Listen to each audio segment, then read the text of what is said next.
യോഹന്നാൻ 3-ാം അധ്യായം. യേശുവും നിക്കോദെമോസും. ഫരിസേയരിൽ നിക്കോദെമോസ് എന്നു പേരായ ഒരു യഹൂദ പ്രമാണി ഉണ്ടായിരുന്നു. അവൻ രാത്രി യേശുവിൻ്റെ അടുത്തു വന്നു പറഞ്ഞു, റബ്ബി, അങ്ങ് ദൈവത്തിൽ നിന്നു വന്ന ഒരു ഗുരുവാണെന്ന് ഞങ്ങൾ അറിയുന്നു. ദൈവം കൂടെയില്ലെങ്കിൽ ഒരുവനും നീ ചെയ്യുന്ന ഈ അടയാളങ്ങൾ പ്രവർത്തിക്കാൻ കഴിയുകയില്ല.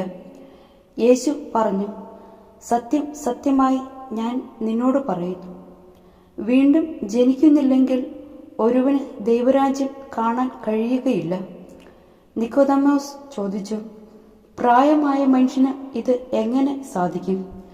അമ്മയുടെ ഉദരത്തിൽ വീണ്ടും പ്രവേശിച്ച് അവന് ജീവിക്കുവാൻ കഴിയുമോ? യേശു പ്രതിവചിച്ചു, സത്യം സത്യമായി ഞാൻ നിന്നോട് പറയുന്നു, ജലത്താലും ആത്മാവിനാലും ജനിക്കുന്നില്ലെങ്കിൽ ഒരുവനും ദൈവരാജ്യത്തിൽ പ്രവേശിക്കുക സാധ്യമല്ല. മാംസത്തിൽ നിന്ന് ജനിക്കുന്നത് മാംസമാണ്, ആത്മാവിൽ നിന്ന് ജനിക്കുന്നത് ആത്മാവും. നിങ്ങൾ വീണ്ടും ജനിക്കണം എന്ന് ഞാൻ പറഞ്ഞതുകൊണ്ട് നീ വിസ്മയിക്കേണ്ട. കാറ്റ് അതിനിഷ്ടമുള്ളിടത്തേക്ക് വീശുന്നു, അതിൻ്റെ ശബ്ദം നീ കേൾക്കുന്നു, എന്നാൽ അത് എവിടെ നിന്നു വരുന്നുവെന്നോ എവിടേക്ക് പോകുന്നെന്നോ നീ അറിയുന്നില്ല. ഇതുപോലെയാണ് ആത്മാവിൽ നിന്ന് ജനിക്കുന്ന ഏവനും. ഇതെല്ലാം എങ്ങനെ സംഭവിക്കും എന്ന് നിക്കോദെമോസ് ചോദിച്ചു. യേശു പറഞ്ഞു, നീ ഇസ്രയേലിലെ ഗുരുവല്ലേ? എന്നിട്ടും ഇക്കാര്യമൊന്നും മനസ്സിലാകുന്നില്ലേ? സത്യം സത്യമായി ഞാൻ നിന്നോട് പറയുന്നു, ഞങ്ങൾ അറിയുന്നവയെപ്പറ്റി സംസാരിക്കുന്നു, കണ്ടവയെപ്പറ്റി സാക്ഷ്യപ്പെടുത്തുന്നു, എന്നിട്ടും ഞങ്ങളുടെ സാക്ഷ്യം നിങ്ങൾ സ്വീകരിക്കുന്നില്ല. ഭൗമിക കാര്യങ്ങളെപ്പറ്റി ഞാൻ പറഞ്ഞത് നിങ്ങൾ വിശ്വസിക്കുന്നില്ലെങ്കിൽ സ്വർഗീയ കാര്യങ്ങൾ പറഞ്ഞാൽ എങ്ങനെ വിശ്വസിക്കും?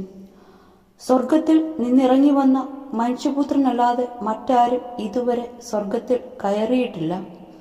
മോശ മരുഭൂമിയിൽ സർപ്പത്തെ ഉയർത്തിയതുപോലെ തന്നിൽ വിശ്വസിക്കുന്നവന് നിത്യജീവൻ ഉണ്ടാകേണ്ടതിന് മനുഷ്യപുത്രനും ഉയർത്തപ്പെടേണ്ടിയിരിക്കുന്നു.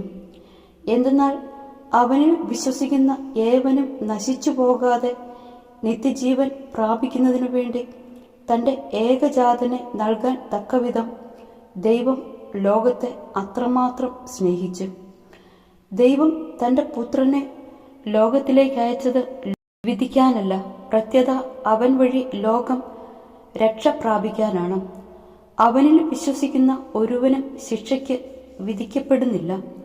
വിശ്വസിക്കാത്തവനോ ദൈവത്തിൻ്റെ ഏകജാതന്റെ നാമത്തിൽ വിശ്വസിക്കായ്ക മൂലം നേരത്തെ തന്നെ ശിക്ഷയ്ക്ക് വിധിക്കപ്പെട്ടിരിക്കുന്നു. ഇതാണ് ശിക്ഷാവിധി. പ്രകാശം ലോകത്തിലേക്ക് വന്നിട്ടും മനുഷ്യർ പ്രകാശത്തേക്കാൾ അധികമായി അന്ധകാരത്തെ സ്നേഹിച്ചു, കാരണം അവരുടെ പ്രവൃത്തികൾ തിന്മ നിറഞ്ഞതായിരുന്നു. തിന്മ പ്രവർത്തിക്കുന്നവൻ പ്രകാശത്തെ വെറുക്കുന്നു, അവൻ്റെ പ്രവൃത്തികൾ വെളിപ്പെടാതിരിക്കുന്നതിന് അവൻ വെളിച്ചത്ത് വരുന്നുമില്ല. സത്യം പ്രവർത്തിക്കുന്നവൻ വെളിച്ചത്തിലേക്ക് വരുന്നു, അങ്ങനെ അവൻ്റെ പ്രവൃത്തികൾ ദൈവൈക്യത്തിൽ ചെയ്യുന്നവയെന്ന് വെളിപ്പെടുന്നു. സ്നാപകന്റെ ദൗത്യം. ഇതിനുശേഷം യേശുവും ശിഷ്യന്മാരും യൂദാദേശത്തേക്ക് പോയി. അവിടെ അവൻ അവരോടൊത്ത് താമസിച്ച് സ്നാനം നൽകി. സാലീമിനടുത്തുള്ള യനോനിൽ വെള്ളം ധാരാളമുണ്ടായിരുന്നതിനാൽ അവിടെ യോഹന്നാനും സ്നാനം നൽകിയിരുന്നു. ആളുകൾ അവൻ്റെ അടുത്തു വന്ന് സ്നാനം സ്വീകരിച്ചിരുന്നു. യോഹന്നാൻ ഇനിയും കാരാഗൃഹത്തിൽ അടയ്ക്കപ്പെട്ടിരുന്നില്ല. അവൻ്റെ ശിഷ്യന്മാരും ഒരു യഹൂദനും തമ്മിൽ ശുദ്ധീകരണത്തെപ്പറ്റി തർക്കമുണ്ടായി.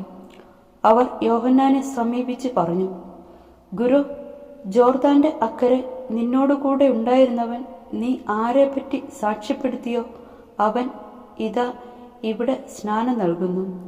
എല്ലാവരും അവൻ്റെ അടുത്തേക്ക് പോവുകയാണ്.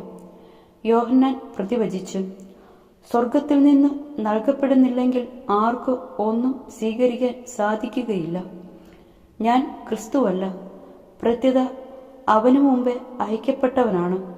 എന്ന് ഞാൻ പറഞ്ഞതിന് നിങ്ങൾ തന്നെ സാക്ഷികളാണ്. മണവാട്ടിയുള്ളവനാണ് മണവാളൻ. അടുത്തുനിന്ന് മണവാളനെ ശ്രവിക്കുന്ന സ്നേഹിതൻ അവന്റെ സ്വരത്തിൽ വളരെ സന്തോഷിക്കുന്നു. അതുപോലെ എൻ്റെ ഈ സന്തോഷം ഇപ്പോൾ പൂർണ്ണമായിരിക്കുന്നു. അവൻ വളരുകയും ഞാൻ കുറയുകയും വേണം. ഉന്നതത്തിൽ നിന്ന് വരുന്നവൻ എല്ലാവർക്കും ഉപരിയാണ്. ഭൂമിയിൽ നിന്നുള്ളവൻ ഭൂമിയുടേതാണ്. അവൻ ഭൗമിക കാര്യങ്ങൾ സംസാരിക്കുകയും ചെയ്യുന്നു. സ്വർഗത്തിൽ നിന്ന് വരുന്നവൻ എല്ലാവർക്കും ഉപരിയാണ്. അവൻ കാണുകയും കേൾക്കുകയും ചെയ്തതിനെപ്പറ്റി സാക്ഷ്യപ്പെടുത്തുന്നു.